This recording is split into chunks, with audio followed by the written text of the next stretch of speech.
a very, very crowded room today, which is extraordinarily pleasing to us at ECA.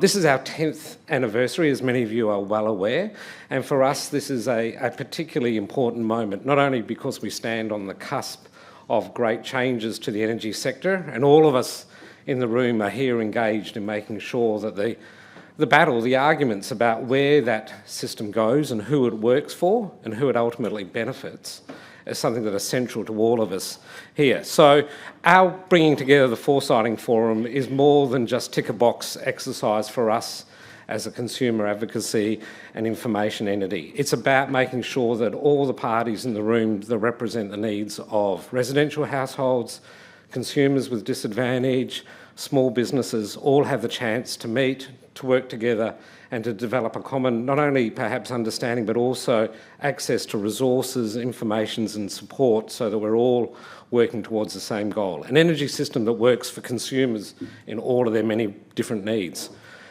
I just want to make one last quick comment about the 10th year anniversary. Our existence today, we are a unique organisation in many global contexts. It's very rare. In fact, Brendan and I have both spent some time trying to have a bit of a think, is there another parallel to ECA in a national energy regulatory and policy system around the globe, or at least amongst developed economies? And we struggle to think of another one. And so our unique position is, of course, the result of much of the work that was done by many of the organisations that came before us, and many of which are still in the room today. And I want to pay acknowledgement for that. We acknowledge COAG for making the policy step of instituting this organisation, but it really goes to show that it's the advocacy work and the support that we give each other that actually leads to these sort of extra outcomes that in turn help develop the arguments that we want to pursue a bit further on. So I want to acknowledge the support there, and many of the people in the room here will have been involved in that not only for 10 years, but for much longer than perhaps people like either Craig or myself have certainly been up at the podium for. Our push, our theme this year, of course, is charging forward. It's about, in some respects, it feels like the familiar tone. You know, we want affordable, we want reliable, we want clean energy, and we want it for all Australians, and we want to make sure that the system is focused on the needs of all of them. I think if I were to spell out what we are trying to do, it comes down to a couple of key points. One is evidence-based. We have a very strong and systemic and long-standing now set of data about consumer needs, preferences, concerns, as well as where they want to go to, and which we constantly try to make sure that decision makers are well aware of, and to augment our arguments where we say it's not sometimes simply enough to make an emotive argument. We need solid evidence, and that's what we try to bring to the table as well. But it's also about that other golden commodity, which is information. Do consumers have access to the information that they need? And so much of our work is predicated on that. Our recent surveys, for example, have shown that only 20% of Australians think that the government has explained to them how the energy transition is going to work for them. So you might think about the big picture, and many people kind of get that, but when you say, how does this work for me?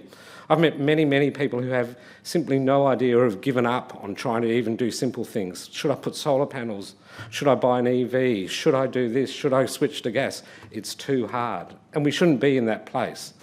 The right information at the right time for the right people is a central focus of what we need to provide to people. Our other surveys have also shown that many Australian households also want to know more. Again, find it hard to find the information, and 3/4 of small businesses in this country also face a similar dilemma as well.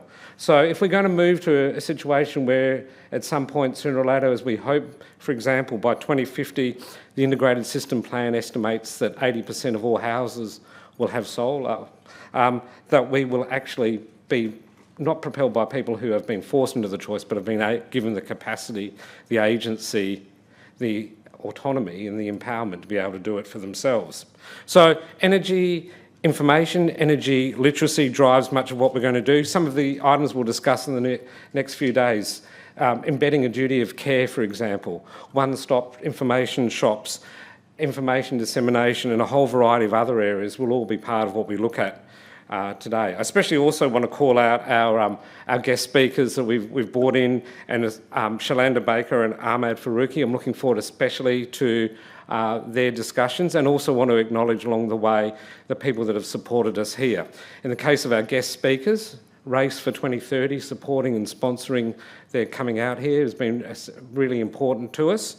Likewise, all our other speakers and panellists, AusNet, for example, for providing the coffee cart. I hope most of you have had a jolt. I certainly need one in the near future as well. Endeavour Energy and Transgrid as well for sponsoring many of the community advocates. That sort of sponsorship is actually quite important because it helps us ensure that many advocacy groups and consumer representatives have the chance to be in the room where their own resources might not make it available for them to do so as well. So paying for the costs of their tickets and meeting those expenses are important as well.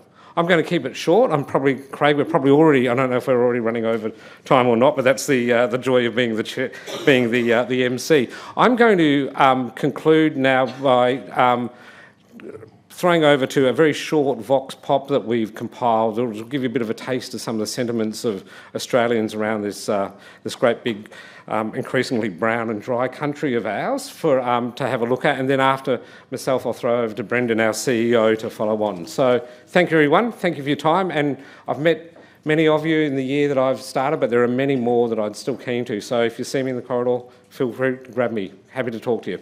Thanks, everyone. Thanks for coming.